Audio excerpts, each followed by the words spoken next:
Why is it that working at night often brings us in contact with dark emotions and creatures that scarcely appear during the day, but somehow become exposed in the wee hours?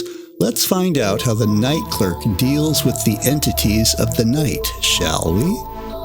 The Pinewood Motel slouched against the horizon like a wounded animal, its neon sign flickering weakly against the deepening twilight. From where I stood in the gravel parking lot, the building seemed to pulse gently, as if breathing, though I knew that had to be a trick of the fading light on the peeling paint. The keys grew heavier in my pocket with each passing moment, their weight a constant reminder of the desperation that had led me here. I traced the crooked path of my shadow across sun-bleached gravel, noting how it stretched and distorted against the building's facade. The Help Wanted sign that had drawn me here 2 days ago still hung askew in the office window, though Mrs. Davidson, my new employer, had already hired me. Sometimes when I wasn't looking directly at it, the sign's lettering seemed to shift and crawl. Beggars can't be choosers, I whispered to myself, the words falling dead in the thick evening air. It was a mantra that I had become all too familiar with since losing my job at the bank, each syllable a bitter reminder of how far I'd fallen. The night shift paid double, and these days I needed money more than I needed peace of mind, more than I needed safety, more than I needed sanity. Mrs. Davidson had seemed normal enough during the interview, if you don't look too closely. If you didn't notice how her movements were just slightly out of sync with her shadow, or how her smile never quite reached her eyes that reflected too much light like a cat's. "The rules are very important," she said, tapping a manila envelope against the desk in a rhythm that made my teeth ache. "Very, very important." Her gaze had slid around mine like oil on water, never quite making contact. The sun had almost disappeared when I finally gathered the courage to unlock the office door. The air inside felt thick, almost syrupy, carrying the musty sweetness of old carpet and something else, something that reminded me of my grandmother's attic, where she'd stored all my dead grandfather's clothes. But underneath that familiar mustiness lay another scent, one that made my hindbrain scream, "Wrong, wrong, wrong!" It was the smell of time going bad, of memories rotting at the edges. A single desk lamp cast a sickly yellow glow across the front counter. The light seemed to pool and congeal rather than spread naturally. Next to the ancient computer monitor sat the manila envelope Mrs. Davidson had mentioned, now labeled Night Clerk Instructions in shaky red ink that glistened wetly in the lamplight, though when I touched it, the ink was perfectly dry.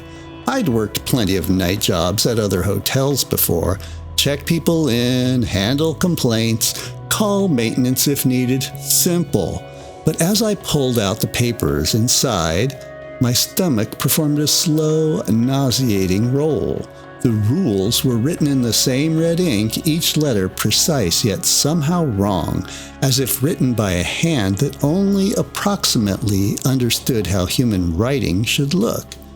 Rule number 1. Do not acknowledge guests who appear between 2 a.m. and 4 a.m. unless they approach the front desk directly. Do not make eye contact. Do not speak unless spoken to. If they ask about the children, say nothing. The rules continued, each one causing reality to slip a little further sideways. Rule number 4. If you hear children laughing in the hallway, do not investigate. There are no children registered at this motel. There have never been children registered at this motel. If you see small footprints in the carpet, do not follow them. They do not lead anywhere you want to go. Rule number 7. The phone will ring at midnight. Answer it. Say only, "The Pinewood Motel. How may I help you?" If the voice speaks in whispers, hang up immediately.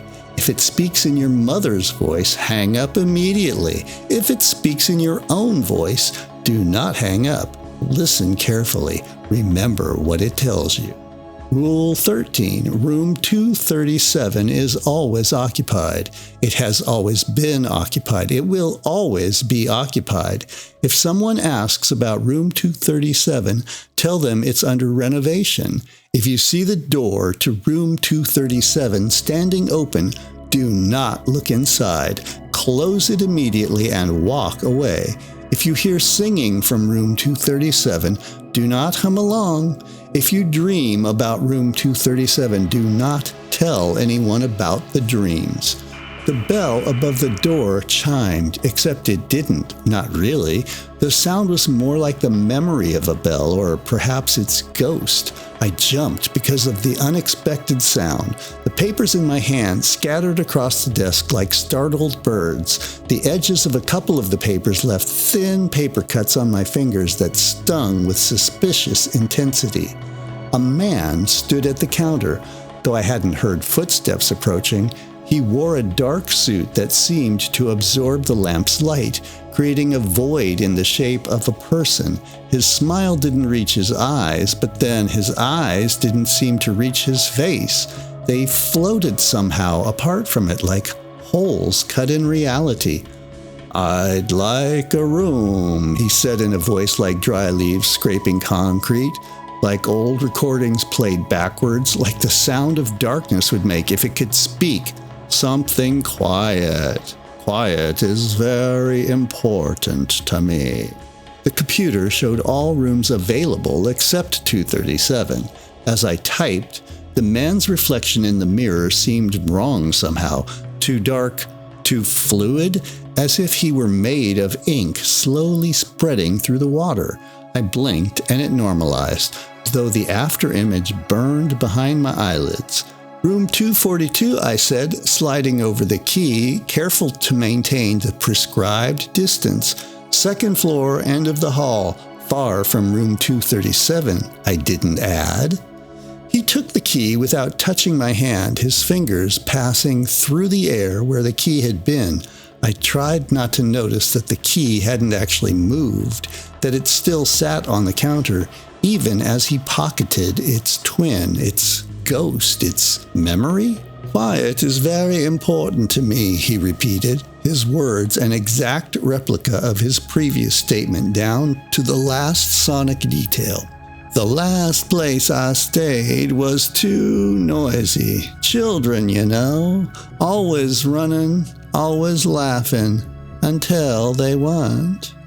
Something cold slithered down my spine, leaving trails of frost that burned like dry ice as he said it. As he turned to leave, I noticed his shoes made no sound on the creaking floorboards. The bells didn't chime when he left, but then, had it really chimed when he entered? In my memory, the sound became less and less certain, like a word repeated until it loses meaning. 10:47 p.m. The rules sat scattered across the desk. Their red ink seemed darker now, almost wet. When I wasn't looking directly at them, the letters squirmed at the edges of my vision, rearranging themselves into patterns that made my head hurt. Rule 15.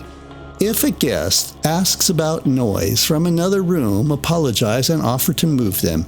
Do not investigate the noise. Do not offer room 237. If they insist on investigating themselves, do not try to stop them. Do not mark them as checked out in the morning. Do not call their emergency contacts. Do not file a missing persons report. The rules seemed to get more odd and unexplainable as I kept returning to the pages to read more of them. The first few hours crawled by like wounded things. Every creak, every distant car engine, every whisper of wind set my nerves buzzing. The computer's hum took on a rhythmic quality that almost sounded like breathing, like whispering, like the sound of many small feet running on carpet. Sometimes when I closed my eyes, I could almost make out the words in the white noise. "Come play with us. Come stay with us. Come be with us." At midnight exactly, the phone rang. The sound was wrong. Not the sharp electronic trill it should have been, but something older analog like the remembered ring of a phone from childhood. "The Pinewood Motel, how can I help you?" I announced to the phone when I answered it. On the other end, I heard the crackling sound of static. But it wasn't really static, it was voices. So many voices layered over each other like leaves in autumn or like bodies in a mass grave. They whispered in languages I almost understood, telling secrets I almost wanted to hear. I slammed the phone down, though the whispers seemed to continue for several seconds after the connection broke. The rules hadn't mentioned what would happen if I listened to the whispers. I didn't want to know, but part of me did want to know, and that part was growing stronger with each passing hour. At 1:45 a.m., I started to hear children's laughter as it echoed down the hallway behind the office, high and clear and impossible. My hands shook as I read Rule 4 again, the ink swimming before my eyes. Do not investigate.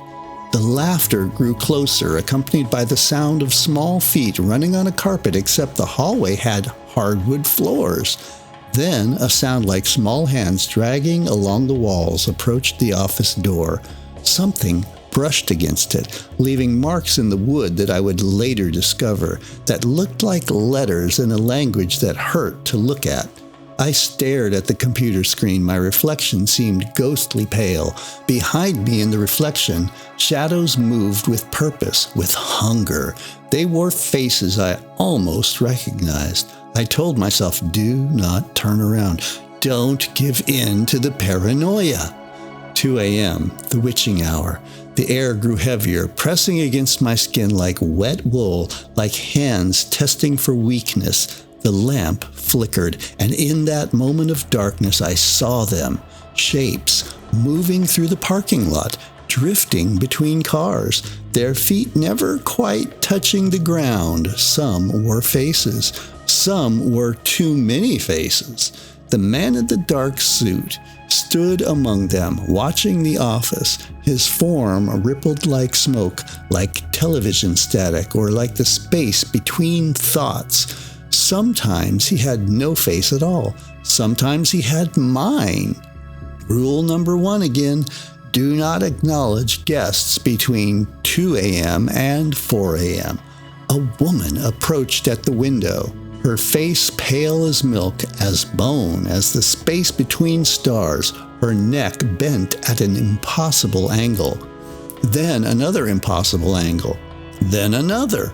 She pressed her hand against the glass, leaving no mark, but somehow leaving an impression in the air itself, a hand-shaped hole in reality.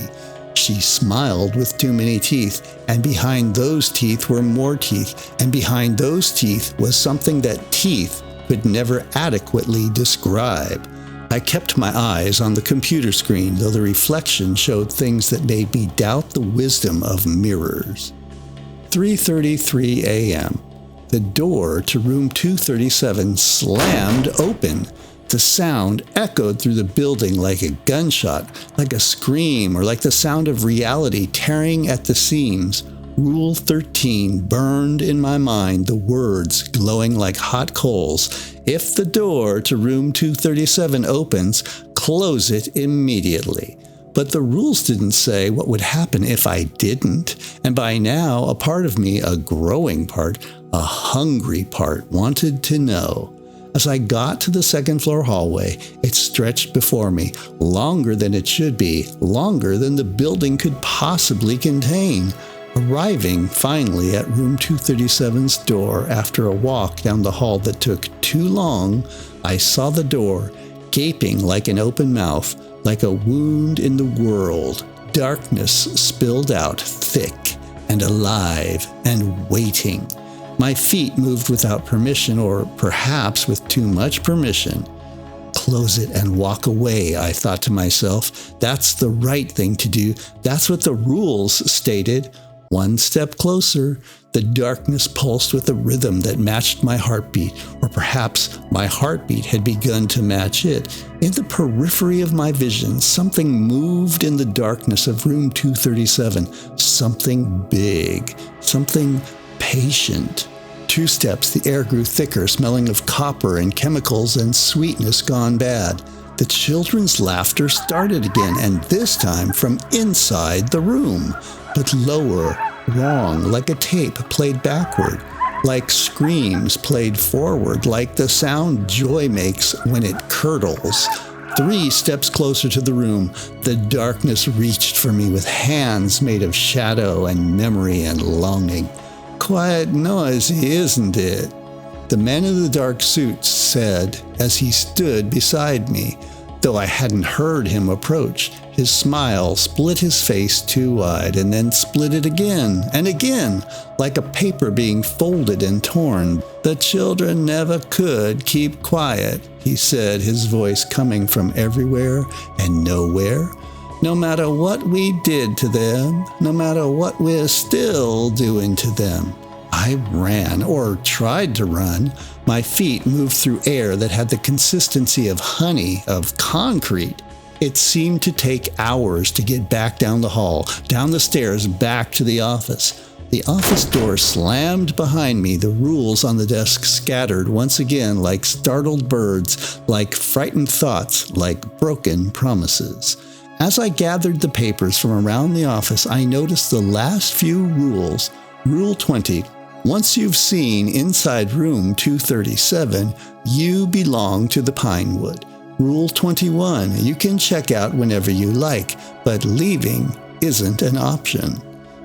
The sun rose eventually, painting the sky in shades of bruised purple and sickly yellow, though I wasn't entirely convinced it was the same sun that had set the night before. Mrs. Davidson arrived at 6 a.m. sharp, looking exactly as she had during my interview, except now I noticed how her shadow fell wrong, how it seemed to fall up, how it seemed to have too many angles for Euclidean geometry to explain. Her movements were too smooth, like someone had added several keyframes to reality's animation. "Will you be returning for tonight's shift?" she asked, knowing the answer. Her smile contained too many angles and too many possibilities and too many promises. I had no choice. I'd looked inside room 237, and now, like the man in the dark suit, like Mrs. Davidson, like all the other things that called the Pinewood home, I belonged here. The children's laughter followed me to my car, and I knew it would follow me home, follow me everywhere until I returned. It would echo in my dreams, in my memories, in the spaces between thoughts where reality wears thin. After all, Rule 22 was very clear, though I don't remember reading it before. The Pinewood Motel always collects what belongs to it. It always has. It always will. Time is different here, and belonging works backwards. And now I belonged, had always belonged, would always belong. As I pulled away from the hotel, I could see in the rearview mirror, room 237's door stood open, waiting. It would always be waiting, and as if in a delayed answer to Mrs. Davidson's question, I knew the answer. Of course, I would be returning. And up in room 237, somewhere in the depths of that waiting darkness, children were laughing.